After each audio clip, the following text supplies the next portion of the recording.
Kamusta mga ka-EV?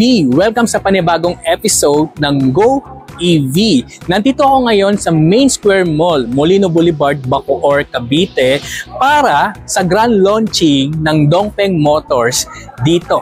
Okay? Tara, silipin natin at makiselebrate tayo sa Dongfeng Motors sa pagbubukas po ng kanila pong bagong showroom dito sa Bacoor, Cavite. Let's go!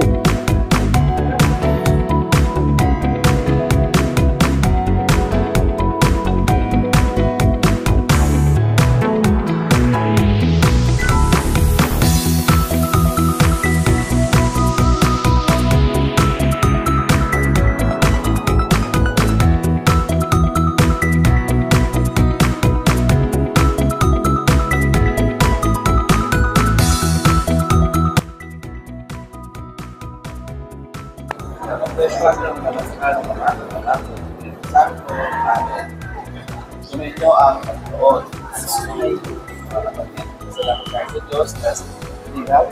Tinignan ng laking lupa at pagtulog ang tao na mayroong biyaya at pagkakang lahat. O ba ng Diyos? Tinignan ng Diyos ang lupa at ang langit. Kaya ng Diyos, magkakaroon sa lupa at ang buti at ang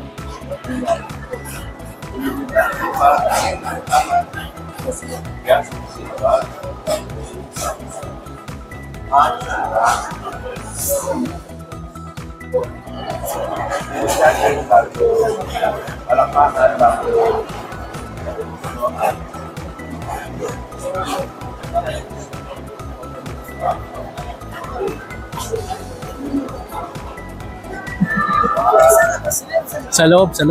Maganda sa loob kayo.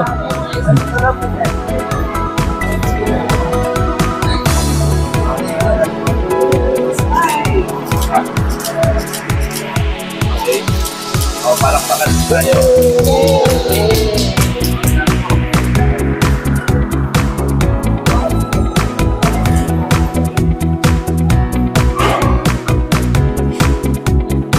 Ito.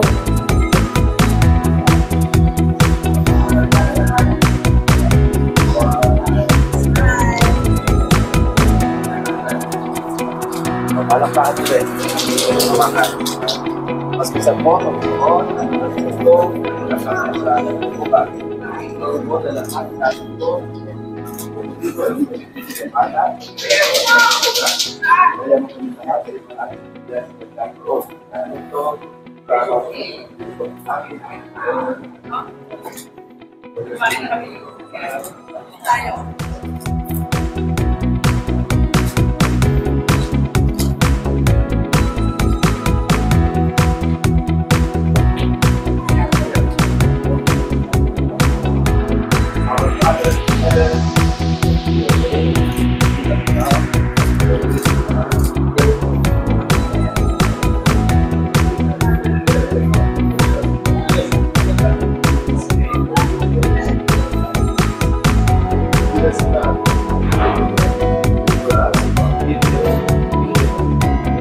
every full of praise, the Lord is with you. Blessed are you among women. Blessed is the Lord of you. So Mary, prepare us.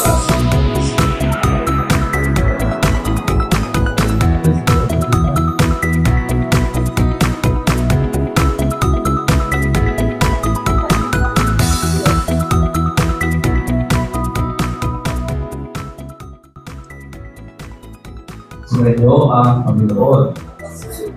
Bumubuo kayo ang kapalibang kaloob ng Kristo ay magpaninawa sa inyong mga puso at magpaninawa ng puso sa inyong oras. Upang naman ang dirapin sa litang gawain ng galing lahat sa mga ng Panginoon ngayon sa sulat ng God. Ay lahat namin ito pagpalaing ng panganggaling ng Diyos ang mga kanak sa Espiritu Santo.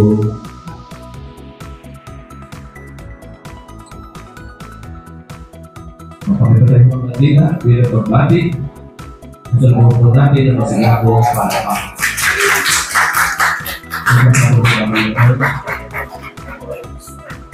Ayos akin.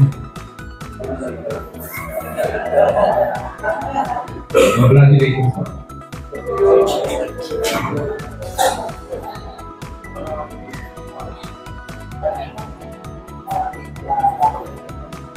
Okay, congratulations sa Dongfeng Bacoor sa kanilang grand launching dito sa Square Mall, Main Square Mall dito sa Bacoor, Cavite.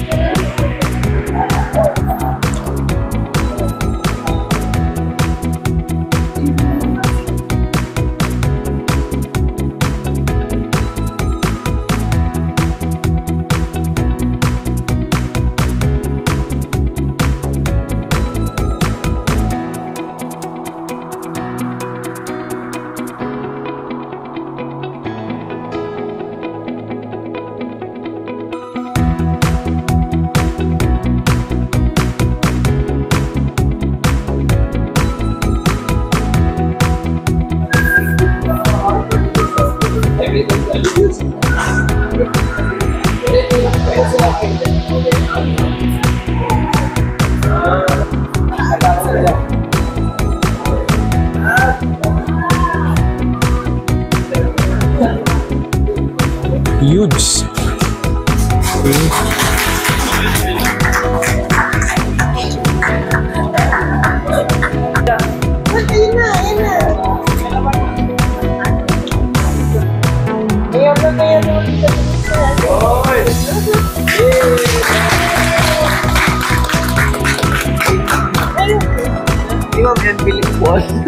Bill natin yung pan. Sige.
Alright, ka-EV, na-invite po tayo dito sa ating, dito sa Dongfeng Motors, or Dongfang Motors, dito po sa Bacoor, Cavite, sa Main Square Mall. Okay? We are so glad tayo ay naging bahagi ng kanilang grand opening dito po sa Dongfang Motors ng Bacoor, Cavite. Okay? Tara, let's go! Okay, mga ka-EV, ito yung kanilang full electric vehicle. Ito yung 14th Friday. Ito po yung sinakyan ni BBN nung grand launching po ng Dongfang Motors dito sa Pilipinas. Alright. So, makaganda nito mga ka-EV. Sa looks pa lang, grabe. Lalong-lalo na ito mga ka-EV ay napakaganda. Abangan nyo mga ka-EV yung ating pong vlog patungkol po dito sa 14th Friday. Okay? Ikutin muna natin mga ka-EV.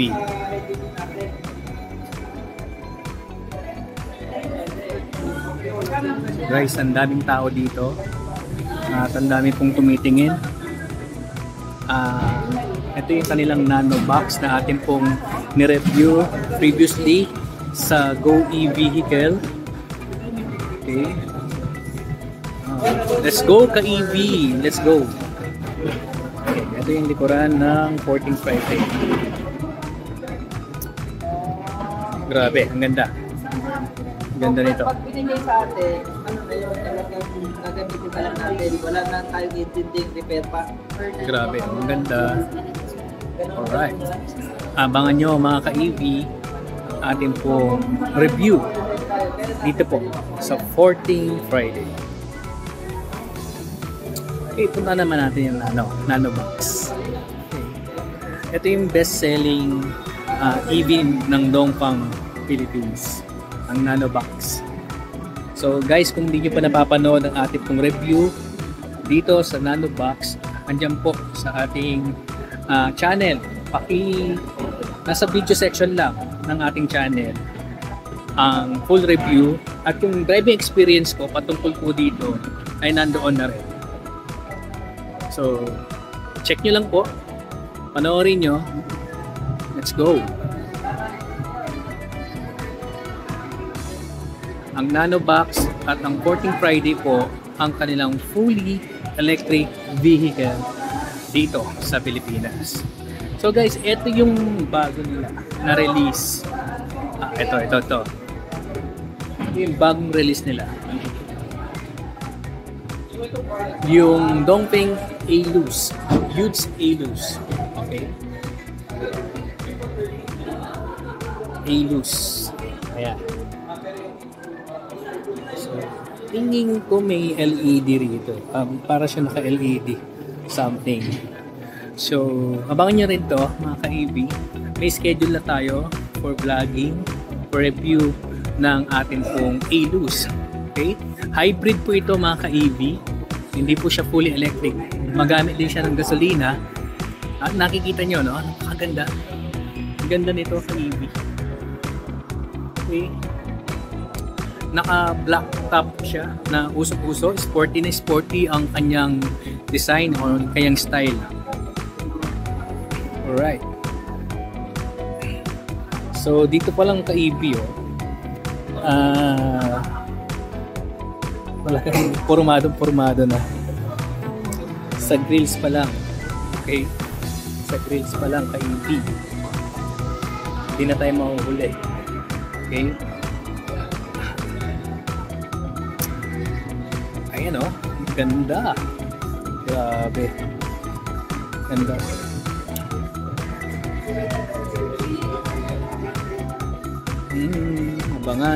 Abangan. Ating review dito. Abangan nyo po. Okay, ayan So, ito yung kanyang interior design. Grabe. Unique na unique. So, kung mapapansin nyo ka-EV, ayan naka-bend. Diba? Naka-bend looks. Ito. Yung kanya pong dashboard.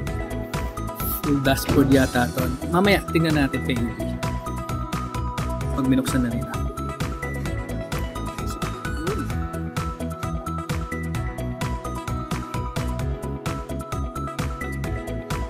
Ayan. Ang paganda, no? Grabe. Let's go.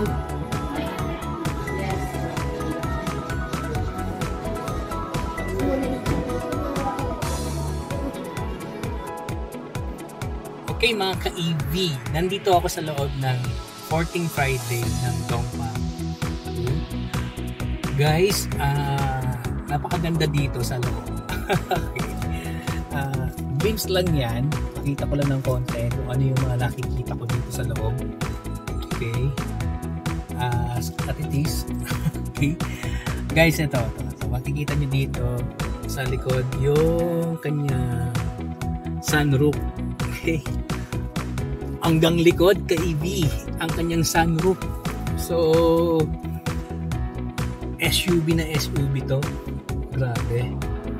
So, napaka ganda pala ng 14 Friday. Guys, kung natatandaan nyo yung launching ng grand launching or grand opening ng motors ng Dongfeng Motors dito sa Pilipinas, ito po yung EV na sinakyan po mismo ni Pangulong Ferdinand Marcos Jr. Okay? So, tingnan pa natin. Napakita ko yung iba sa inyo. Okay?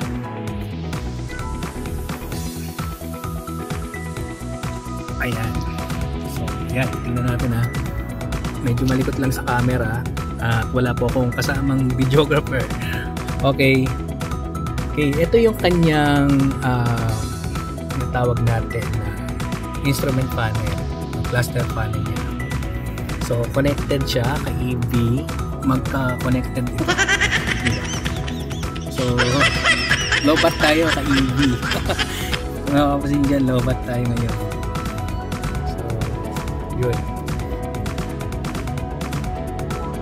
Okay.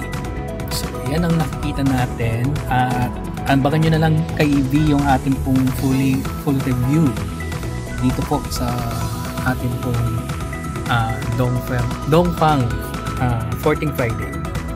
Okay, ganda ng air loop or air vent ito. Okay, oh. Bilog. Actually, mas okay sa akin yung mga pabilog na design. Kating naman dito sa kanya panel. Okay, leather. Naka-leather type na. Ganda na rin. Tapos dito may 14 siya. Okay, di ba?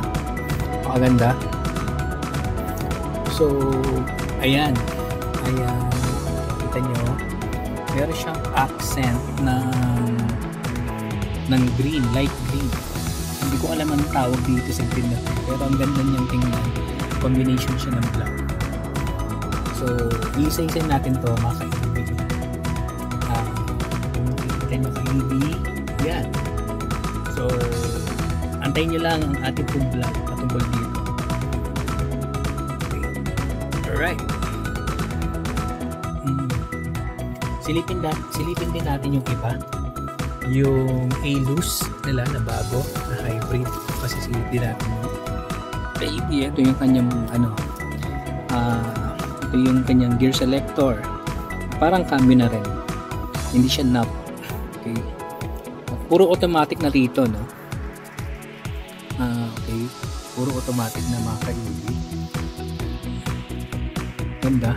Napakaganda ka-EV. So, tara. Pakita ko muna itong mga selector niya rito sa kanya. Tingin ko may paddle shifting to eh. Pero tingnan natin. Hindi pa natin nire-review to. So, tinitingnan pa lang natin ang itsura ng kanyang loob. Ganda rin ng kanyang grabe, premium na premium to ka-EV. Grabe.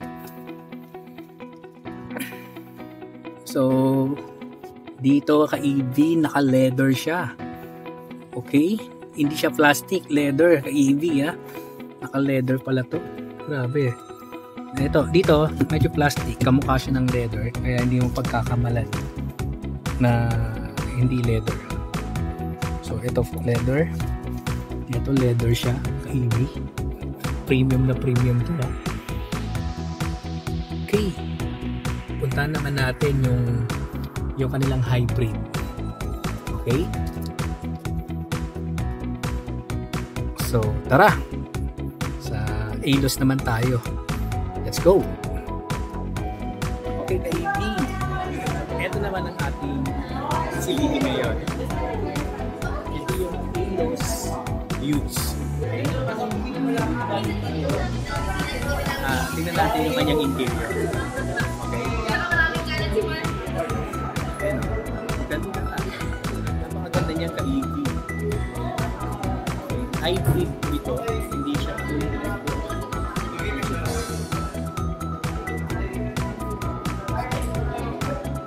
Pasukin natin, ka-EV. Let's go! Alright, andito tayo sa loob ng A-Loose. Okay, ayan. I-ano natin, start natin. Ka-EV. Okay. So,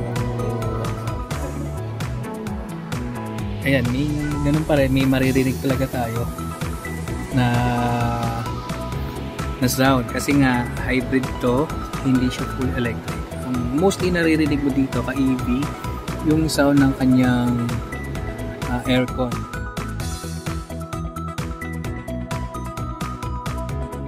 Okay, Okay, ano bang masasabi ko dito? Yung short lang na pwede kong masabi dito, ang ganda. Very premium ang dating dito sa loob ng Aelus. Hybrid po ito ng Dongfeng Motors. Ito yung kanilang hybrid na sasakyan. Grabe mga ka-EV, premium na premium ang dating ng ating pong Aelus. So dito pa lang naka-leather na. Okay, napakaganda, naka-leather pa. And then okay, touchscreen to. Malamang. Okay, touchscreen nga. Kasi nga naman, diba? Ganda. Music. Okay, connect muna natin sa Bluetooth. Okay, touchscreen ng kanya pong infotainment panel. Okay.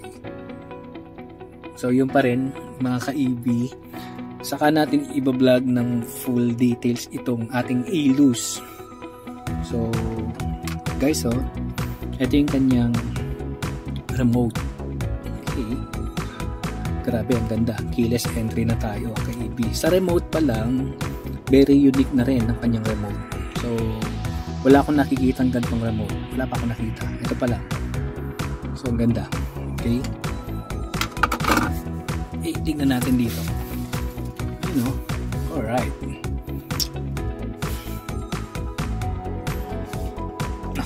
Ito yung kanyang tag dito, yung drive mode natin.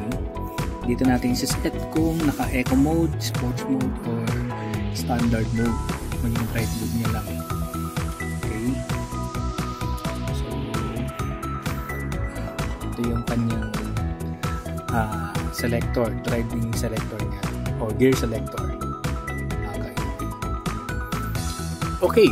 Pagdating naman sa kanyang cluster panel, actually, I'm so amazed because, okay, pag ano, naka-bend siya ng konti. Diba? Naka-bend. Hindi siya yung, medyo nakaharap siya sa driver. So, ang ganda, very, driver friendly to kasi nakaharap lahat sa driver, no? Pag siguro dito ka sa may driving, sa passenger side ng kanyang driving, o sa side ng kanyang driver, medyo nakaliko ng konti yung kanya pong infotainment panel. Kaya nga medyo friendly to sa mga driver. So of course, itong Aelus natin, yan po yung tamang pronunciation. Tinanong ko pa nga kanina kung tama ba yung aking pronunciation. Alright, di ba? So yan, ang Aelus natin, mga ka-EV, ay yan, meron na rin siyang control dito. Check natin, parang nakikita ko rito parang meron siyang cruise control. So dito sa kabilang side. Alright, ang ganda rin, diba? Uy, grabe, napakaganda ng ka-finish nito. So ganda, meron siyang iba pang mga button dito, mga ka-EV. Tapos leather na rin to. So abangan nyo ka-EV yung ating full details review nitong Aelus. Hybrid na po ito. So may ibubuga ba ito sa mga ino-offer ng mga branded o tinatawag nating mga Japanese car brand. Okay, actually sa panel niya, napakaganda ng kanyang instrument panel. So tuloy ko kayo ng konti ka-EV. Ayan o.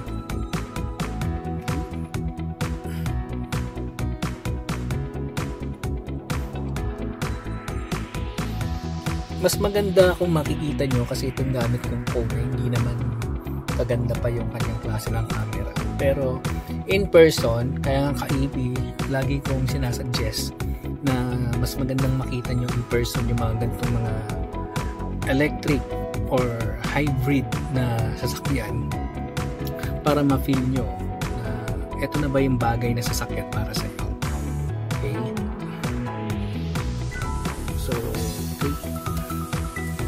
konting ano lang, view. Sa likod, actually 5-seater to, ka-EV. So, konting ano lang tayo ngayon.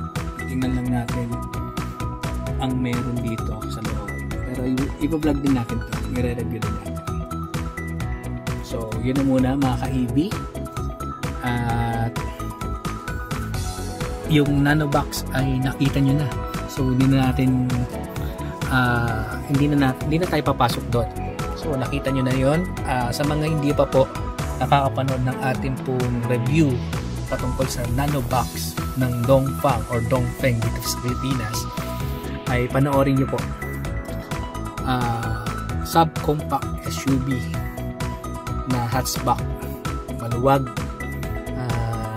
Tingin ko panalo kayo doon. Sabi nga nila dito, ang number 1 best selling na sasakyan ng Dongfang o Dongfeng ay ang nano box. So let's go at puntahan nyo po ang kanilang mga showroom dito sa Bacoor, dito sa Main Square, Molino Boulevard, Bacoor, Cavite. At yung kanila pong main branch sa may Pasig City, sa may Ortigas, sa tapat po ng Meralco. Nandun po ang kanila pong, kung nasa Maynila kayo, pwede nyo pong puntahan doon. Okay, pwede nyo po silang bisitahin doon, mag-test drive kayo doon. Actually, andun yung mga test drive unit nila, pwede nyo pong i-test drive ang mga sasakyan po nila. So, nandyan naman po sa screen, ilalagay ko po dyan sa screen ang kanilang mga number, at para po makatawag kayo, makapagpa-schedule kayo kung kailan kayo pupunta at mag-test drive. Alright. Okay, yun na muna para po sa ating A-Luz. Okay, let's go!